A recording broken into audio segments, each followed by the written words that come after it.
Hello, ladies and gentlemen, and welcome back to the channel. And today I'm going to give my review of the Great American Bash 1992. Starting off the evening, we'll go to our first match of the night. It is a tag team matchup. It is Jushin Thunder Liger and Brian Pillman versus Nikita Koloff and Ricky Steamboat.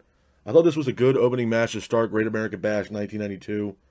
Back and forth matchup between both teams with Liger and Pillman keeping the pace of the match. Liger then hits a moonsault off the top rope on Ricky. Liger then hits a tombstone on Ricky in the middle of the ring for a near fall. Ricky then gets up, hits a power slam on Jushin Thunder Liger. Pillman then goes for a crossbody, but Ricky counters it with a roll-up, pins for the 3, and your winners of the match are Nikita Koloff and Ricky Steamboat. Hats off to Nikita Koloff and Ricky Steamboat for getting the win in that matchup. Moving on from that, we go into our next match of the night. It's another tag team matchup. It is Hiroshi Hase and Shinya Hashimoto versus the Freebirds. I thought this was a really good matchup as well. Back and forth matchup between both teams with the Freebirds keeping the pace of the match. Hashimoto was landing devastating kicks on Jimmy Garvin. Hayes and Hase both exchange in the middle of the ring, with Hashimoto hitting a spinning kick on Michael Hayes. Hashimoto then hits a super kick on Garvin, but Hase ends up hitting a Northern Light suplex, pins for the 3. And your winners of the match are Hiroshi Hase and Shinya Hashimoto. Hats off to Hiroshi Hase and Shinya Hashimoto for getting the win in that matchup. Moving on from that, we go into our next match of the night as well. It's another tag team matchup. It is Rick Rude and Steve Austin versus Dustin Rhodes and Barry Windham. I thought this was a good matchup as well. Back and forth match between both teams with Dustin Rhodes keeping the pace of the match. Dustin ends up hitting a tombstone piledriver on Rick Rude in the middle of the ring. Rude then gets up, hits a piledriver on Barry Windham, but Dustin ultimately hits a clothesline off the top rope, pins for the 3, and your winners of the match are Dustin Rhodes and Barry Windham. Hats off to Dustin Rhodes and Barry Windham for getting the win in this matchup. Moving on from that, we go into our next match of the night. It is Terry Gordy and Dr. Death Steve Williams versus Nikita Koloff and Ricky Steamboat. I thought this was a good matchup. Back and forth matchup between both teams with Ricky Steamboat and Koloff keeping the pace of the match. Ricky Steamboat and Dr. Death Steve Williams both exchange in the middle of the ring, with Williams ultimately hitting a power slam on Ricky Steamboat. Pins for the 3. And your winners of the match are Terry Gordy and Dr. Death Steve Williams. Hats off to Terry Gordy and Dr. Death Steve Williams for getting the win in that matchup. Moving on from that, we go into our next match of the night. It is Hiroshi Hase and Shinya Hashimoto versus Dustin Rhodes and Barry Windham. This was a good matchup. Back and forth matchup between both teams with Dustin and Windham keeping the pace of the match. But Windham ultimately hits a clothesline, pins for the 3, and your winners of the match are Dustin Rhodes and Barry Windham. Hats off to Dustin Rhodes and Barry Windham for getting the win in that matchup.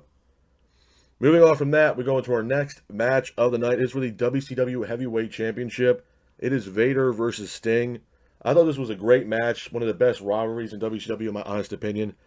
The match itself is a back and forth matchup with Vader landing devastating forearms on Sting. Vader was keeping the pace of the match, with Vader hitting multiple elbow drops on Sting in the middle of the ring. Sting gets up, hits a Stinger Splash on Vader, but Vader hits a devastating, brutal powerbomb on Sting, pins him for the 3, and your winner of the match, and at that time, new WCW World Heavyweight Champion is Vader. Hats off to Vader for getting the win in that match, and at that time, becoming the new WCW World Heavyweight Champion. Moving on from that, we go into our next match of the night as well. It's the main event of the Great American Bash 1992. It is Terry Gordy and Dr. Death Steve Williams versus Dustin Rhodes and Barry Windham for the NWA Tag Team Championships. I thought this was a good matchup.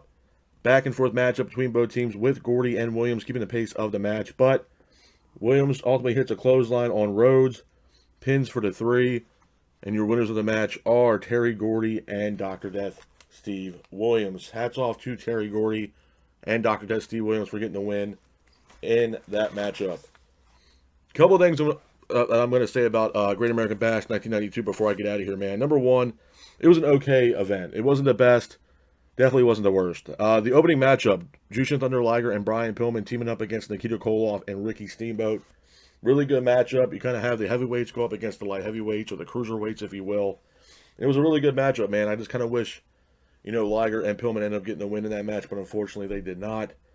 Hiroshi Hase and Shinya Hashimoto versus the Freebirds was a really good matchup. Hashimoto, I do know a little bit about Hashimoto. He had a great career over in Japan, obviously, especially within New Japan. And I think he even had a stint with All Japan Pro Wrestling at the time, back in the day, and he had a phenomenal career. I don't know much about Hiroshi Hase. The Freebirds, one of the best tag teams of all time. Jimmy Garvin and Michael P.S. Hayes, man. Phenomenal tag team, a stable in WCW, if you will. But unfortunately, they didn't get the win in this matchup, and Hiroshi Hase and Shinya Hashimoto ended up getting the win over the Freebirds in that match. The other big match on here was obviously for the World Heavyweight Championship, Vader versus Sting. Like I stated earlier, man, two of the best rivals in WCW at that time. Vader being, if you don't know who Vader is, man, Vader is the Mastodon, man. That guy is a unit, multi-time world champion. He was being managed at that time by the late, great Harley Race. Vader was, one of those guys, man, that when he came in to wrestle, you knew you were getting beat up that night. That guy was just, legend. Absolute legend. And every time he got in the ring with somebody, man, it was absolutely brutal. I remember some of the matches that Vader had with Stan Hansen. Incredible. Incredible matches. Even the rivalry that stemmed from All Japan Pro Wrestling, man, it was absolutely insane. The rivalry that was going on between Vader and Stan Hansen. And then we get Sting versus Vader. And Sting was, he was the icon, man. Sting was, completely and utterly loyal to WCW back in the day. And he was the one carrying the banner for WCW, in my honest opinion. But Vader ended up getting the win over Sting by hitting a power bomb and securing the win. Then obviously the main event for the NWA Tag Team Championships, you have Terry Gordy and Dr. Death Steve Williams versus Dustin Rhodes and Barry Windham. Solid tag team match. Throughout the entire event for Great American Bash 1992 was pretty much all of a tournament for the tag teams, leading up to somebody walking away with the NWA Tag Team Championships, and Terry Gordy and Dr. Death Steve Williams end up walking away with the NWA Tag Team Championships. As far as a rating for Great American Bash 1992, man, I'm going to give it a solid 5 at best. Like I said, it wasn't the worst WCW event I've ever seen, but it damn sure was not the best. There was a couple matches on here that I kind of felt like, other people should have won besides the people that they had winning or booked to win, especially the first match, Jushin Thunder Liger versus Pillman. It would have been great to see them get the victory over Nikita Koloff and Ricky Steamboat and see how far they went in the tournament, especially with them being, light heavyweights or cruiserweights during this tournament, man. So it would have been cool to see that. But other than that, man, it was pretty much all of a tag team tournament leading up to the main event being for the NWA Tag Team Championships. And then obviously we get the World Heavyweight Championship matchup between Vader and Sting, with Vader walking away at that time the new WCW World Heavyweight Champion. So I'm going to have to give Great American Bash 1992 a solid 5 at best, man. But this is my review of the Great American Bash 1992. I hope you guys are out there staying safe. Be careful, and remember, stay classic. Peace.